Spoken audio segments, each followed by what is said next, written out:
Hi guys, as you can see in front of me, this is the XuGong 10-inch version. This is from Immersion RC, the people who bring you all the nice FPV kit and the Fat Shark goodies. I've purchased this from First Person View UK, so I'm going to do a quick unboxing before I talk about what I'm intending to do with the build on this. So let's just get it out of the box. Okay, so first and foremost, as you can see, various bits and bobs, most important of which is this rather nice billet aluminium frame. Now, the idea of the XuGong 10, for those who haven't seen it before, is you have a foldable 450 quadcopter, basically. This will fit 10-inch blades. They do an 8-inch version, slightly smaller of course. So the principle is your motors will mount on these four places here, and with this nice ratchet system you fold them out, they clip in place, you can hopefully see that there, not going anywhere, and if you want to move them back in, there's a little spring clip which you unclip and then you can fold it in. The idea being that you can get something the size of a 450 or maybe a little bit smaller actually inside a pelly case or something like that, which will make portability very, very good. So that is the frame itself, very good quality as I was expecting. Not a cheap frame by any means, I would say. Okay, so we've got two boards here. What else have we got? We have got, that will be the gubbins for the gimbal. There is a servo-based GoPro Hero 3 mount on the front of this that you can build. It uses standard servos, 9-gram servos. I won't be doing that. That is a power board and the various bits for what looks like the Hero 3 mount. So we've got a power distribution board that mounts on the top of it and attaches to this frame via these holes, so it mates up like this, using anti-vibration dampeners, and that's what this bag has got a shed load of, nice firm ones of those. So let's get the rest of this out.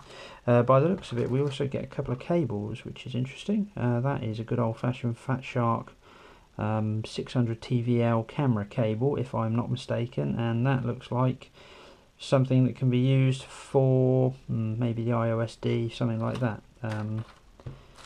Didn't know they were coming, but that's all good. Let's see, a bunch of nuts and bolts for the assembly, and some spare clips for the actual motor mounts. Right, okay, and the side panels.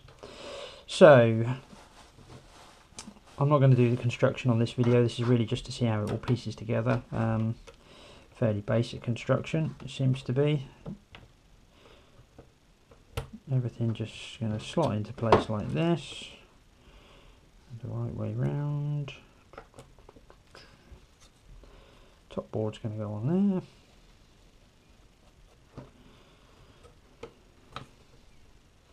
there. Okay, so that is the basic size of this. I'll get the power board out so we can just take a quick look at that. So, like I say, this is the power distribution board, and what happens is that the frame mounts to the power distribution board, and then you have the rubber dampers go bump bump bump bump bump all the way around in this circle, and that actually holds the power distribution board. The idea being that this is, because this is rigid aluminium, that it could potentially have a lot of vibration coming through from the props. So this completely isolates the entire main body of the craft from the motor arms. How that works and how well that works, only time will tell. So first impressions, definitely, it's the first time I've actually opened the box, and I would say it's small. My only concern with this, I have had to order a different battery because of the size of the recess that's set out for the battery space. Now you have to buy a zippy 4000 mAh 4S for this frame. That's what Immersion recommend. Obviously you can find another battery that has the same dimensions. You can use smaller 3Ss. They believe that with that battery you can get 20 minutes flight time, including the GoPro on the front of it. That is the GoPro using the servo mounted gimbal, not using a brushless gimbal. My intention for this frame, if I decide to use it, will be to have, certainly, and this is my concern with the size, NASA MV2 with GPS, of course. That means I've got to get the NASA in there, the PMU V2's got to get in there. I then want to have my IOSD, and ideally, and this is probably being braver than I can, is to also get the Zenmuse gimbal on there somehow, and of course that comes with the GCU. That also means I'm going to have, for FPV, I'm going to have my Fat Shark 250 milliwatt transmitter, and I've got to get the RX in there for the actual radio control. Now, given the size of this, personally, I think that's going to be a bit of a squeeze. I've seen it done. There are on FPV Labs, I saw a forum, someone has managed to get the Zenmuse on there.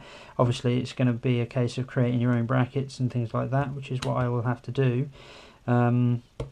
However, I think that's going to be a little bit tight. So the other option that I've got, which may well happen, is I may just say, right, frame, thank you very much, goodbye, and I might end up doing a kind of a hybrid conversion on my 450 frame, potentially using the dampening system, but ideally I might just try and get this onto the 450, so I've got a fold down 450, because I think that might just be a little bit too small. But anyway, subscribe to my blogs found on RCGroups, and you'll be able to see the build and what I decide to do.